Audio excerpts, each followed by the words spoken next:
untuk mendapatkan promosi jabatan dinyatakan orang bersalah. Itu gila itu namanya itu. Anak manusia dijadikan mainan hidupnya. Tidak berpikir nggak kira-kira bagaimana kalau misalnya dia keluarganya atau dia sendiri jadi Nikita, seorang single parent, ya kan? Dia punya anak 3.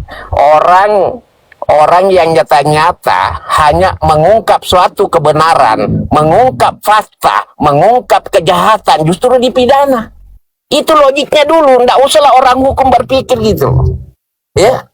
Nah, kalau saya masuk dalam hukumnya, ya, hukumnya itu jelas bahwa putusan ya yang melindungi kejahatan itu harus dibatalkan. Bukan saya yang bilang begitu, tapi itu undang-undang yang bilang begitu. Tapi beda peristiwanya bahwa putusan pengadilan itu yang ya kan yang melindungi kejahatan maka harus diputuskan oleh pengadilan di atasnya. Nah, ini pengadilan yang tinggi justru malah mendukung, malah menambah, ya kan? Sekarang ayo saya buka cara kita berpikir itu.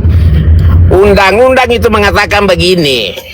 Ya, 1, bahwa apabila ada putusan, ya, putusan melindungi kejahatan, 1 sanksinya itu pelanggaran kode etik, dan 2 bahkan bisa dipidana hakimnya, dan 3 bahkan bisa digugat perdata, dan putusannya itu harus dinyatakan batal demi hukum oleh pengadilan tinggi di atasnya.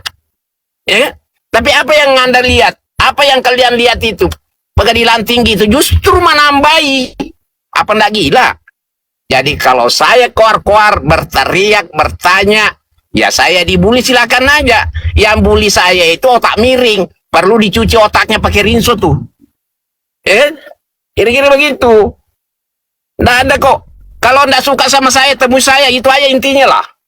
Ya, kalau ada yang bully, yang apa, ketemu saya. Saya bukan pengecut kok. Temui aja. Mau diskusi atau mau apa saja, silakan aja. Gitu loh. Dan saya yakin orang yang tidak sependapat sama saya itu kayaknya perlu dicuci otaknya itu pakai rinso, ya kan? Biar bersih sedikit. Gitu loh. Itu ya. Oke Bang, ada yang mau bertanya? Silakan selagi Bang Adi ada di sini. Ya tanya lah, tanya apa mau ditanyakan. Bi, thank you Bi. Kecewa ya Bang ya dengan hukum ya Bang? Bukan lagi kecewa. Saya pikir begini, semua orang, ya bukan orang hukum saja ya, melihat putusan PT ini kan luar biasa.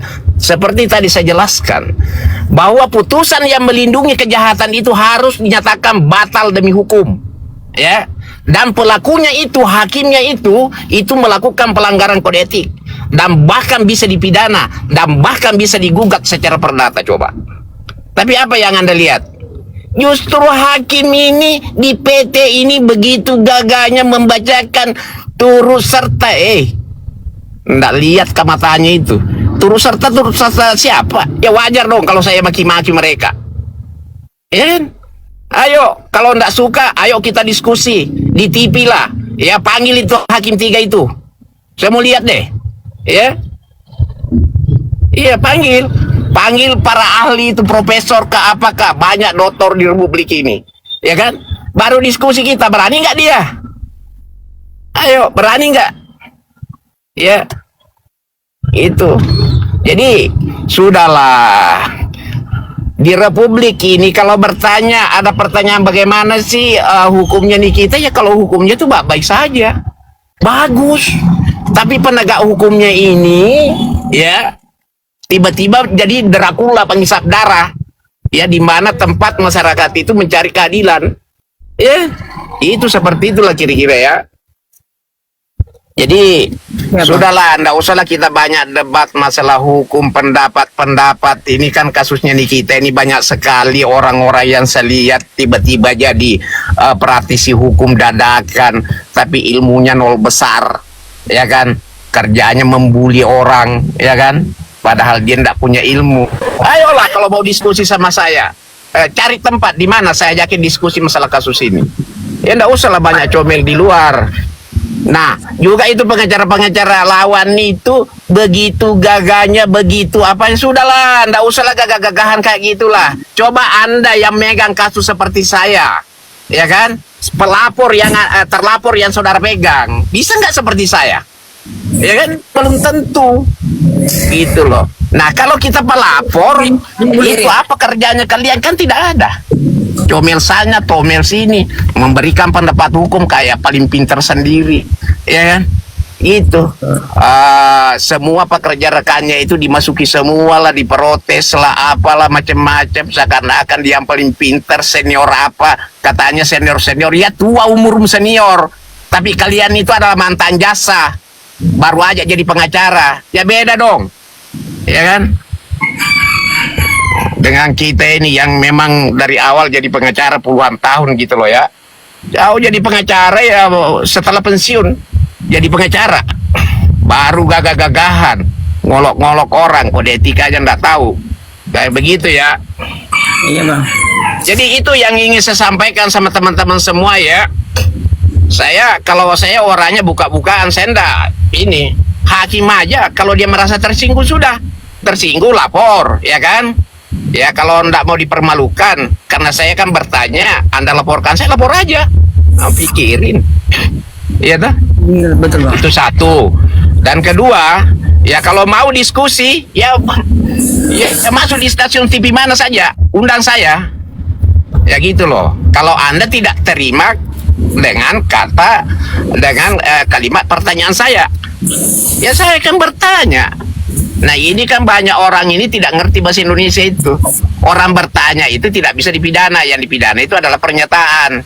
Lagian pula saya kan tidak menyebut nama orang, ya kan? Jabatan yang saya sebutkan, ya kan itu ada putusan MK. Itu jelas loh, ya. Orang Rocky Gerung aja mengatakan bahwa Presiden ke-8 Eri goblok. Mana? Dipidana tidak? Itu presiden yang dihina kalau begitu. Apalagi hakim saja, ya kan? Apalagi pengacara saja, apalagi misalnya kepolisian saja, apalagi kejaksaan. Ya jangan tersinggung dong, ya kan? Itu kira-kira. Ada Raffi itu bang. Ya kalau mau tidak mau tersinggung ya perbaikilah kinerja kalian. Itu loh, karena masyarakat ini kan tempatnya mencari keadilan, ya benteng paling terakhir adalah di pengadilan itu. Justru jangan sampai dipermainkan nasibnya orang, gitu loh. Tapi saya mau berpesan begini ya, ya silakan saja Anda berbuat, nanamlah kalian, ya. Ibarat Anda nanam mangga di umur segitu, yang petik nanti itu anak Anda itu, ya keluarga Anda. Percaya saya lah, bahwa di umur segitu, ya sudah umurnya sudah tua-tua, sudah 60-an, hampir 60-an, sebentar lagi mati. Sekarang Anda nanam, yang petik nanti keluarga Anda itu yang petik. Tunggu aja. Assalamualaikum. Itulah seperti aku gitu ya. Nggak ada saya urusan, saya nggak mau ngerem-ngerem kalau saya bicara, saya bukan tipe pengecut saya. Ada yang bertanya. Assalamualaikum, Pung. Waalaikumsalam. Waalaikumsalam warahmatullahi wabarakatuh. Silakan Kak Meira, silakan Kak Meira. Pung, ini kita mau bertanya nih, Pung, ikutin tentang perkembangan PMH. Kemudian kita juga ada dengar kabar tentang perkembangan daripada bandingnya. Bisa nggak dijelasin, Pung, perkembangan PMH-nya gimana, terus perkembangan bandingnya kayak gimana, Pung? Gimana tadi pertanyaannya?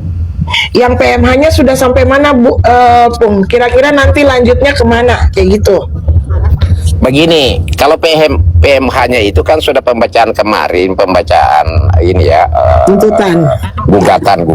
Iya, gugatan. Ya, PMH ya sudah dibacakan. Nah, selanjutnya ini kan jawaban dari mereka, ya kan? Tapi itu melalui ekot ya. Jadi tidak ada sidang seperti itu. Intinya saya mau bilang begini, bahwa mereka ini kan koar-koar. Di mana ya dapat buku, di mana ya pengacaranya itu ya? Saya juga mau beli Pak wartawan, ya kan begitu. Dapat buku di mana ya? Kok dia sudah dinyatakan bersalah kok menggugat? Tua bangka, ya. Pernah belajar nggak namanya perbedaan hukum pidana dengan hukum perdata? Itu dulu ya. Itu dulu. Beda mengerti, tahu nggak perbedaan hukum pidana dengan hukum perdata itu? Itu hukum acaranya beda, hukum pidananya juga beda. Hukum acara pidananya beda. Ya, saya yakin. Coba kalian tanya ke mereka itu, apa perbedaan hukum pidana dengan hukum perdata? Saya mau lihat jawabnya apa gitu loh. Artinya apa? Kalau dia katakan bahwa itu tidak ada perbuatan melawan hukum yang ada di dalamnya yang kita gugat, memangnya mereka tahu peristiwanya apa? Yang tahu peristiwanya itu adalah kami. Karena kami yang menggugat. Nah, kedua, kenapa saya tidak suka begitu? Karena dia itu sudah masuk ya ke wilayah kerja saya. Dia juga pengacara. Nah, pengacara itu dilarang melakukan koreksi terhadap apa yang dikerjakan rekan sejawatnya. Itu artinya apa? Mereka ini baru jadi pengacara, umur tua, ya kan? Bekas jasa, ya kan? Begitu kira-kira. Itu persoalannya, ya. Itu jadi janda usah lah sampai dia bilang, itu pengacara itu yang mulutnya rusak itu katanya bekukan aja, basnya katanya, ya bekukan aja kalau mau bekukan. Nah, ada urusan bagi saya. Saya juga berhenti jadi pengacara, ndak miskin saya, ya. Itu intinya begitu. Ngapain juga saya jadi pengacara kalau sakit hati mulu, ya. Tidak ada penegakan hukum di Republik ini. Ya, nah apa kok? Memangnya kalau harus jadi pengacara baru bisa makan? Enggak lah, ya kan? Itu. Jadi itu pertanyaannya Raya, bahwa melakukan itu, ya tentu kami juga sudah melakukan analisis yang baik.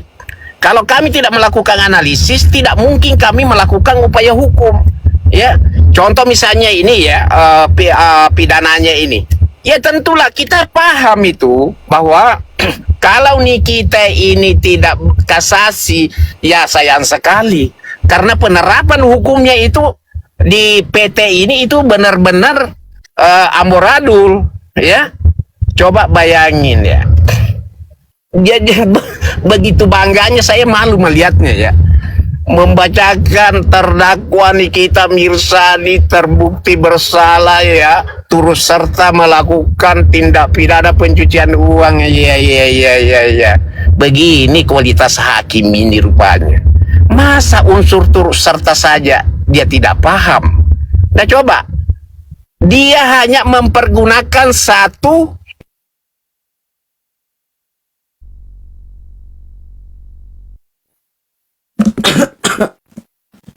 itu dibelanjakan, ya, karena uang itu dibelanjakan. Nah sekarang apakah mengerti mereka itu apa perbedaannya itu menyamarkan dengan menyembunyikan?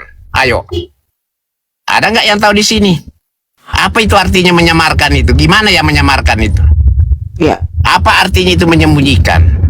Ya kan? Ya.